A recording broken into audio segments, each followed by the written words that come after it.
નમસ્કાર વિદ્યાર્થી મિત્રો, ધોરણ 8 વિષય ગણિત પ્રકરણ નંબર 4 પ્રાયોગિક ભૂમિતિ.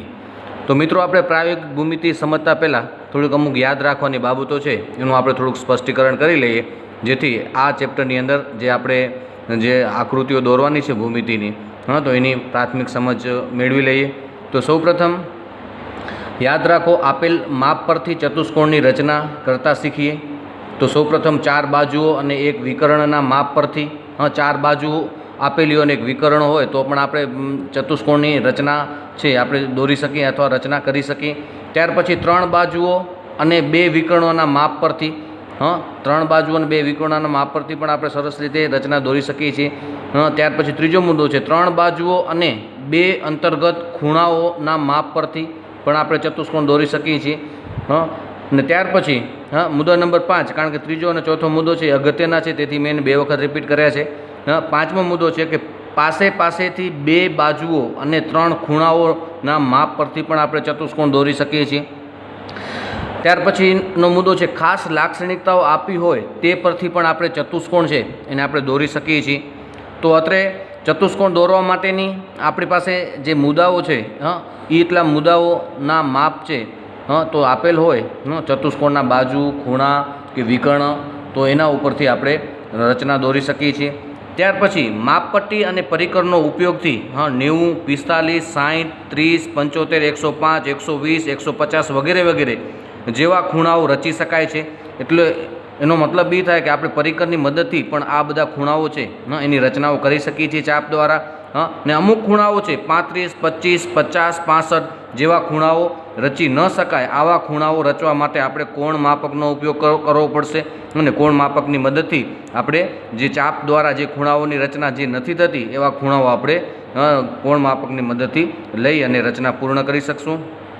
ત્યાર પછી ચતુષ્કોણ ત્યારે જ રચી શકાય જ્યારે ચતુષ્કોણ બનવા માટેની જે પાયાની જરૂરિયાતો છે. તો કેવી રીતે ચતુષ્કોણ બની શકે? તો પહેલો મુદ્દો છે કે 4 બાજુઓના માપ અને કોઈ એક વિકર્ણનું માપ આપ્યું હોય તો પણ આપણે ચતુષ્કોણની રચના કરી શકીએ છીએ.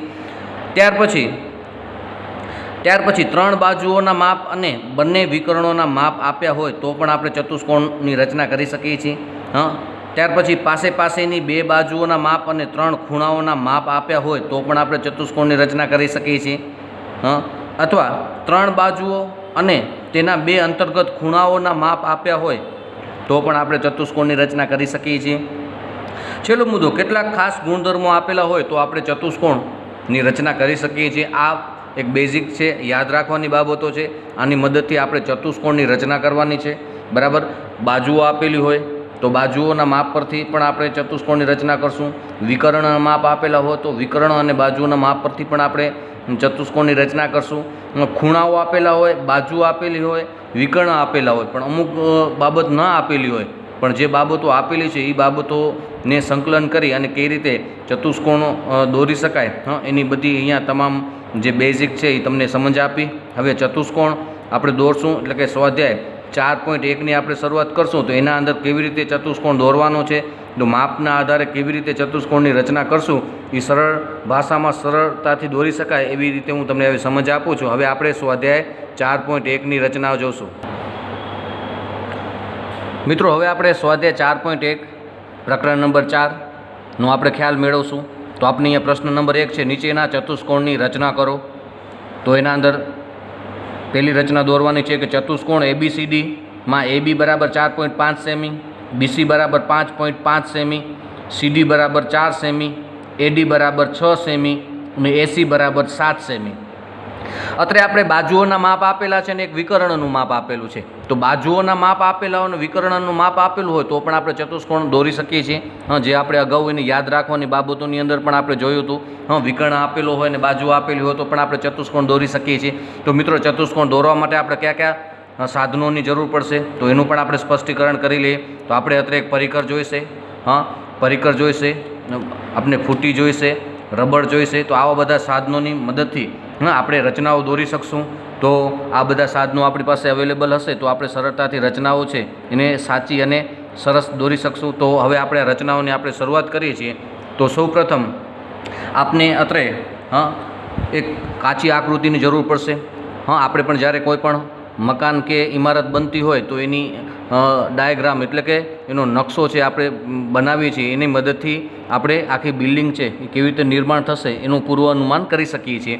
તો એવી જ રીતે અહીં રચના બનાવવાની છે તેની કાચી આકૃતિ બનાવી છે કે ચતુષ્કોણ ABCD છે, તો ABCD ચતુષ્કોણ મેં બનાવ્યો છે. એની અંદર ABનું માપ આપેલું છે 4.5, BCનું માપ આપેલું છે 5.5, ત્યાર પછી CDનું માપ આપેલું છે 4 સેમી, ADનું માપ આપેલું છે 6 સેમી અને AC વિકર્ણ આપેલો છે એનું માપ 7 સેમી આપેલું છે. તો જે પ્રમાણે રચના દોરવાની છે એ પ્રમાણે આપણે એની કાચી આકૃતિ દોરી છે, જેથી આપને એ આગળની રચના દોરી એના અંદર આપને ખ્યાલ આવે. તો મિત્રો હવે આપણે સૌપ્રથમ રચના બનાવી છે એમાં ચતુષ્કોણનો પાયો લઈએ છીએ. હા, કોઈ પણ ઇમારત બનતી હોય તો સૌપ્રથમ એનો પાયો બને છે અને ત્યાર પછી ઇમારત ઊભી થતી હોય છે. તો એવી રીતે અહીંયા પણ રચના ઊભી કરવાની છે આપણે, તો એના અંદર પહેલો પાયો લેશું. પાયો કેટલો આપેલો છે? તો 4.5 સેન્ટીમીટર. તો અત્રે આપણે પહેલો પાયો લેશું ફૂટીની મદદથી. હા, હું રચના અહીંયા દોરું છું, બરાબર. તો આપણે રચનાની અંદર જે માપ આપેલું છે પાયાનું એ 4.5 સેમી છે. અત્રે હું પણ 4.5 સેમી માપ છે એ દોરી રહ્યો છું તમારા સમક્ષ. હા, તમે જોઈ શકો છો કે 4.5 સેમી અહીંયાથી કરી અને આ 4 અને 5ની વચ્ચે 4.5 સેમી છે. હા, એટલું એક લાઈન છે એ નોટબુકની અંદર લીટી ઉપર ડ્રો કરવાની છે. ત્યાર પછી AB આપી દીધેલું છે. ત્યાર પછી BCનું માપ છે એ 5.5 સેમી છે. તો મિત્રો BCનું માપ ડાયરેક્ટ 5.5 સેમી આપણે ફૂટીની મદદથી નહીં દોરી શકે, પણ એનો આપણે ચાપ લેવો પડશે. તો આપણે પરિકર તૈયાર કરવાનું છે. તો પરિકરની અંદર 5.5 સેમીનો આપણે એક ચાપ તૈયાર કરવાનો છે. તો તમારી પાસે અત્યારે તમે જુઓ છો, હા, તમારી પાસે અત્યારે ફૂટી છે. તો ફૂટીની અંદર 4 પછી 5 આવે છે, 5 અને 6ની વચ્ચે આપણે ચાપ તૈયાર કરવાનો છે. હા, તો કારણ કે આપણે અહીંયા માપ લેવાનું છે 5.5નું લેવાનું છે. તો 5.5નો હું અહીંયા અત્રે ચાપ તૈયાર કરું છું. તમે જોઈ શકો છો. હા, મેં પેન્સિલની અણી અહીંયા મૂકી છે અને અત્રે પરિકરની અણી છે એ 5.5 ઉપર મૂકી છે. તમે જોઈ શકો છો, બરાબર. 5.5 ઉપર મૂકી છે. તો આપણે આ રીતે ચાપ છે એ તૈયાર કરવાનો છે. આ ચાપ 5.5 સેમીનો તૈયાર થઈ ગયો છે. અત્રે હું એને નામ આપી દઉં છું. આ પાયાને આપણે AB રેખાખંડ જે દોર્યો છે એ 4.5 સેન્ટીમીટરનો છે. હવે B બિંદુ પાસેથી આપણે જે ચાપ આપણે મૂકશું એનો માપ આપેલો છે 5.5. કાચી આકૃતિ તમારા સમક્ષ જ છે. અત્યારે હું ચાપ લઉં છું. ચાપનું માપ છે 5.5. ઓકે. હવે મિત્રો એક ચાપથી આપણે છેદબિંદુ નહીં મેળવી શકીએ. છેદબિંદુ મેળવવા માટે બીજો એક ચાપ એને છેદતો હોવો જોઈએ. તો અત્રે આપણે C બિંદુ મેળવવાનું છે. આપણે 5.5નો તો ચાપ લીધો, પણ અહીંયા આપણે વિકર્ણ ACનો 7 સેન્ટીમીટરનો ચાપ લેવાનો છે. 7 સેન્ટીમીટરનો ચાપ લેશું એટલે છેદબિંદુ આપણે C મળશે. તો અત્રે હું તમારી સમક્ષ 7 સેન્ટીમીટરનો ચાપ તૈયાર કરું છું. ફૂટી છે, બરાબર. પરિકર છે. તમે પણ ઘરે એ રીતે જોઈ અને તમે ચાપ લઈ શકો છો, બરાબર. તો અત્રે હું 7 સેન્ટીમીટરનો ચાપ લઉં છું, 7 સેન્ટીમીટરનો, બરાબર. તો જે 7 સેન્ટીમીટરનો ચાપ લેવા માટે અહીંયા 7 અહીંયા આપેલા છે, તમે જોઈ શકો છો ફૂટીની મદદથી. તો હું અત્રે પરિકરની અણી મૂકું છું, બરાબર, અને એ પ્રમાણે હું એને ગોઠવું છું. અત્યારે 7 સેન્ટીમીટરનો ચાપ છે એ તૈયાર થઈ ગયો છે, તમે જોઈ શકો છો. તો આ 7 સેન્ટીમીટરનો ચાપ છે. હું A બિંદુ પાસેથી ચાપ લઈશું. A બિંદુ પાસેથી અહીંયા પરિકરની અણી મૂકું છું અને ચાપ લઉં છું. ચાપ જ્યાં છેદે છે ત્યાં છેદબિંદુ મળે છે. છેદબિંદુ મળે છે તો છેદબિંદુની મદદથી આપણે બિંદુને નામ આપી બિંદુ C છે એને નામ આપીએ છીએ આપણે અહીંયા છેદબિંદુ C ને, બરાબર. હવે એને જોડી દેવાનું છે. BCને હું જોડું છું. ઓકે. ત્યાર પછી એ બનવા માટે આપણે AC વિકર્ણની પણ જરૂર પડી હતી. તો AC વિકર્ણને પણ હું અહીંયા અત્રે જોડું છું, બરાબર. તૂટક લાઈન દ્વારા જોડું છું. એ ચતુષ્કોણનું એક વિકર્ણ છે. તો આપને અત્રે જે રચના બની છે એ તમારા સમક્ષ જ છે, બરાબર. હું માપ પ્રમાણે દોરતો આવું છું અને તમને સ્પષ્ટીકરણ કરતો આવું છું. ત્યાર પછી D બિંદુની રચના કરવાની છે. તો C પાસેથી 4 સેન્ટીમીટરનો ચાપ લઈ અને આપણે એક ચાપ તૈયાર કરવાનો છે 4 સેન્ટીમીટરનો. તમારી પાસે ફૂટી છે તો તમે 4 સેન્ટીમીટરનો તમે ચાપ તૈયાર કરી શકો છો. તો 4 સેન્ટીમીટરનો ચાપ તૈયાર કરી અને આપણે લેવાનો છે. તો હું તમારી સમક્ષ આ ફૂટી છે મારી પાસે, હું 4 સેન્ટીમીટરનો ચાપ છે એ લઉં છું. અત્યારે તમે જોઈ શકો છો. 4 સેન્ટીમીટરનો મેં ચાપ તૈયાર કર્યો છે. તો એ C બિંદુ પાસેથી હું 4 સેન્ટીમીટરનો ચાપ લઈ અને મૂકું છું અહીંયા ચાપ.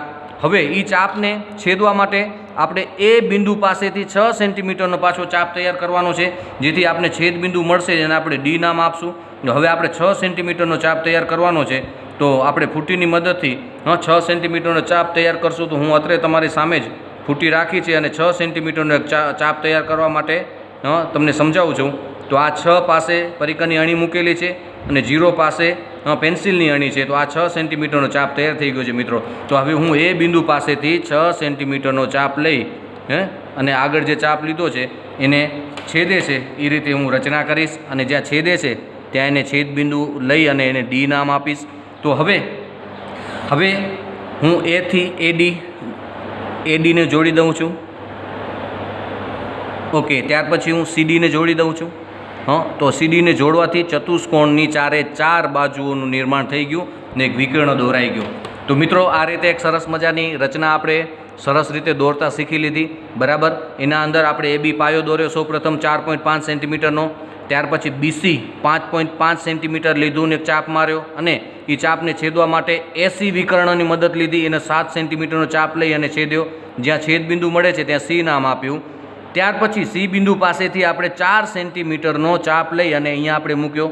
ત્યાર પછી એ પાસેથી 6 સેન્ટીમીટરનો ચાપ લઈ અને અહીંયા મૂક્યો. બંને ચાપ જ્યાં છેદે છે ત્યાં છેદબિંદુ આપણે લઈ અને ડી નામ આપ્યું. અને ત્યાર પછી એ બી, બીસી, સીડી અને ડીએ બધી બાજુને આપણે જોડી દીધી અને ચતુષ્કોણ બની ગયું.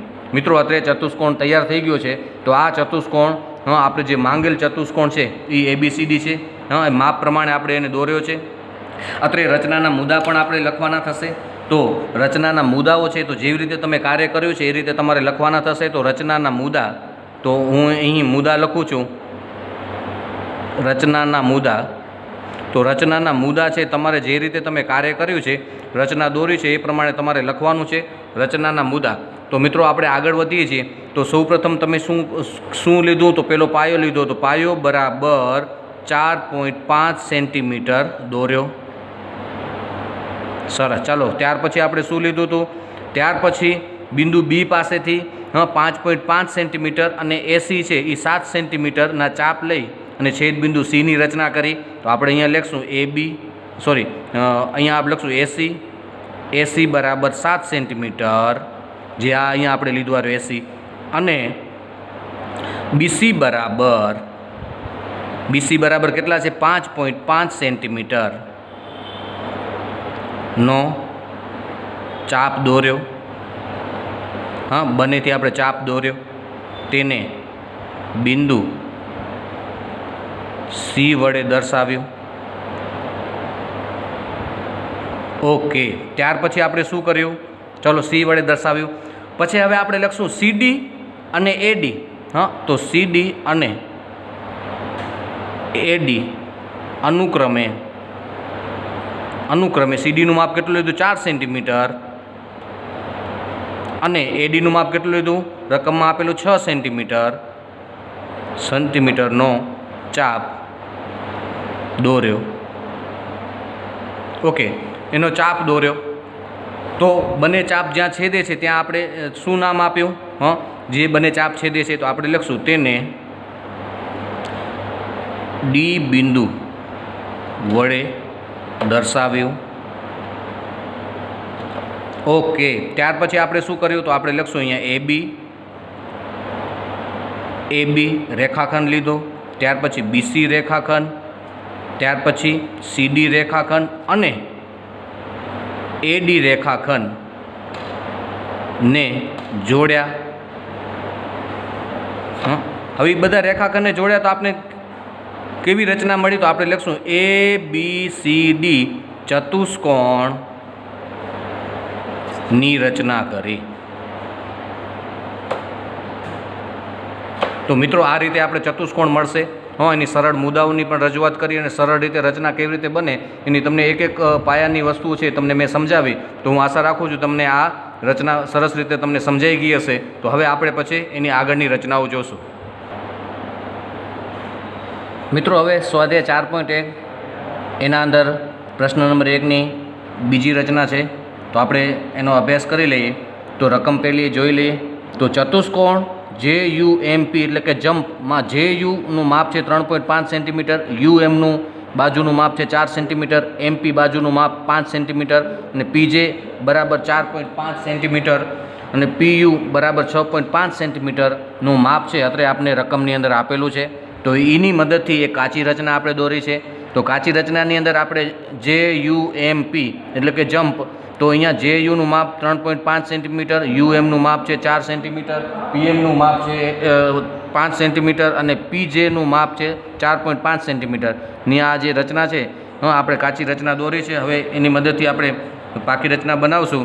તો સૌ પ્રથમ આપણે પાયો દોરશું. તો JUનું માપ છે 3.5 સેન્ટીમીટર. તો આપણે ફૂટીની મદદથી આપણે 3.5 સેન્ટીમીટરનું માપ આપણે લેશું, બરાબર. તો આપણે અત્રે લાઈન ઉપર 3.5 સેન્ટીમીટર, અત્રે 3.5 સેન્ટીમીટરનો ફૂટીની મદદથી મેં માપ દોર્યું છે, બરાબર.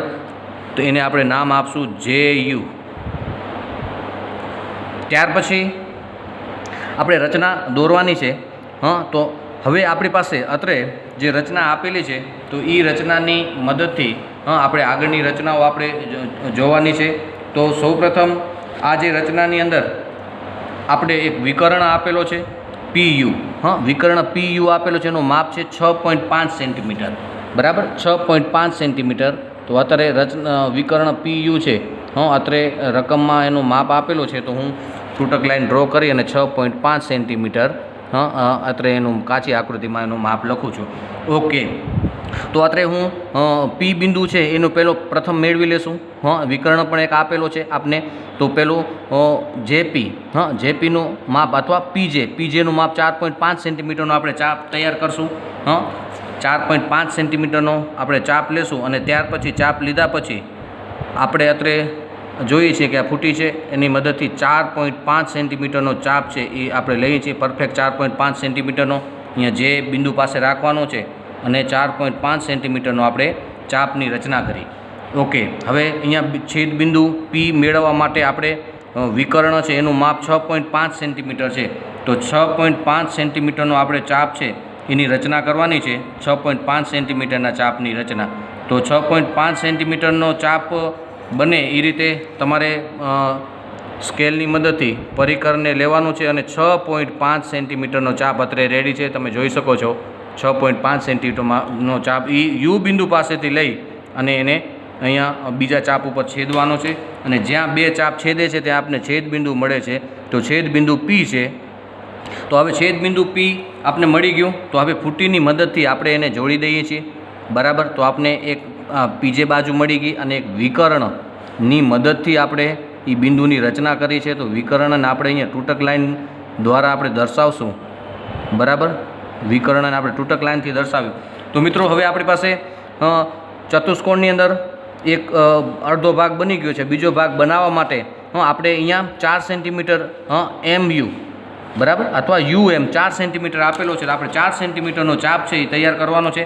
4 સેન્ટીમીટરનો ચાપ તૈયાર થાય એ રીતે આપણે લેવાનું છે. અત્રે ફૂટી અને પેન્સિલ અને પરિકરની મદદથી હું 4 સેન્ટીમીટરનું બને એ રીતે હું અહીંયા માપ છે આના સાથે ગોઠવણી કરું છું.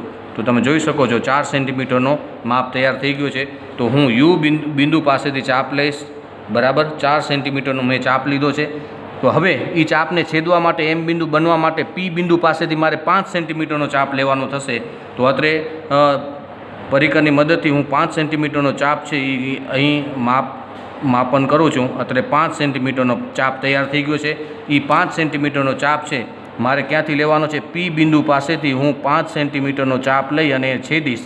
છેદે છે જ્યાં છેદે છે એ આપણે છેદ બિંદુ મળી ગયું. તો એ છેદ બિંદુને આપણે જોડવાનું છે. તો છેદ બિંદુને હું અત્રે જોડું છું. તો આપણે સૌપ્રથમ જોઈએ છીએ કે સૌપ્રથમ હું Uથી બિંદુને જોડું છું, ત્યાર પછી P બિંદુને જોડું છું. તો જ્યાં બે બિંદુ છેદે છે ત્યાં હું M વડે દર્શાવું છું. તો મિત્રો આ રચના તૈયાર થઈ ગઈ છે.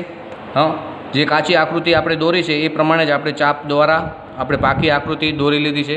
તો હવે આ જે રચના દોરી છે તો એ જેવી રીતે આપણે સ્ટેપનો ઉપયોગ કર્યો એ રીતે આપણે રચનાના મુદ્દા લખવાના છે, બરાબર. તો આપણે રચનાના મુદ્દા જોશું, બરાબર. રચનાના મુદ્દા તો આપણી પાસે જે બુક છે એના અંદર આપણે લખીએ છીએ રચનાના મુદ્દા.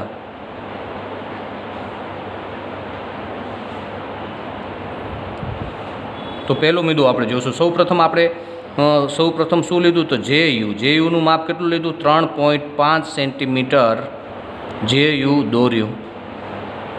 ત્યાર પછી આપણે શું કર્યું કે અહીંયા આપણે પીયુ જે વિકર્ણ એનું માપ આપને આપેલું છે, બરાબર. પીયુ એનું માપ છે 6.5 સેન્ટીમીટર. ત્યાર પછી અને આપણે અહીંયા પીજેનું માપ આપને આપેલું છે, કેટલું આપેલું છે? 4.5 સેન્ટીમીટર ચાપ દોર્યા, બરાબર. પીયુ 6.5 સેન્ટીમીટર, પીજે 4.5 સેન્ટીમીટર ચાપ દોર્યા. તો લખશું તે ચાપ બિંદુ પીમાં છેદે છે. ઓકે, પીમાં છેદે છે. ત્યાર પછી આપણે એને જોડશું. ત્યાર પછી આપણે લખશું કે પીજે અને પીયુ રેખાખંડને જોડતા. મુદ્દા આપણી રીતે જ બનાવવાના છે, જેવી રીતે રચના બનાવી છે એવી રીતે. હવે એમ બિંદુ મેળવવા માટે આપણે પહેલું શું કર્યું? યુએમ 4 સેન્ટીમીટરનો ચાપ લીધો અને ત્યાર પછી અહીંયા પીએમ અથવા એમપી બરાબર 5 સેન્ટીમીટર ચાપ દોર્યા, જે એકબીજાને એમ બિંદુમાં છેદે છે.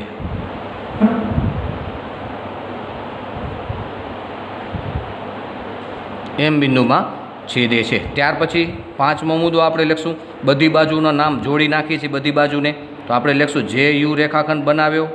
ઓકે, ત્યાર પછી યુએમ રેખાખંડ રચ્યો. ત્યાર પછી એમપી રેખાખંડની રચના કરી. ત્યાર પછી પીજે રેખાખંડ દોર્યો ની રચના કરી. બધા રેખાખંડો આપણે દોરી લીધા. ત્યાર પછી તો રચના જે આપને જોવા મળે છે તો એ આપણે લખું ચતુષ્કોણ જે યુ એમ પીની રચના કરી. તો આવી રીતે રચનાના મુદ્દા પણ આપણે આપણી રીતે જેવી રીતે રચના દોરી છે એ રીતે લખવાના છે, બરાબર. તો સરસ રીતે આપણે રચના નંબર 2 પણ સમજી. તો આ રચના નંબર 1 અને રચના નંબર 2 છે એ આ વિડીયોની અંદર હું મોકલું છું. તો તમે સરસ રીતે દોરી અને સમજ મેળવજો. અને બધી રચનાઓ છે એક વખત રફ નોટની અંદર પણ એક્સ્ટ્રા દોરજો, જેથી આના જે ચાપ લેવાના છે, જે માપ છે એના અંદર જે નાની નાની ભૂલો આવે છે એ સુધારો થશે. ઓકે, ધન્યવાદ, થેન્ક યુ.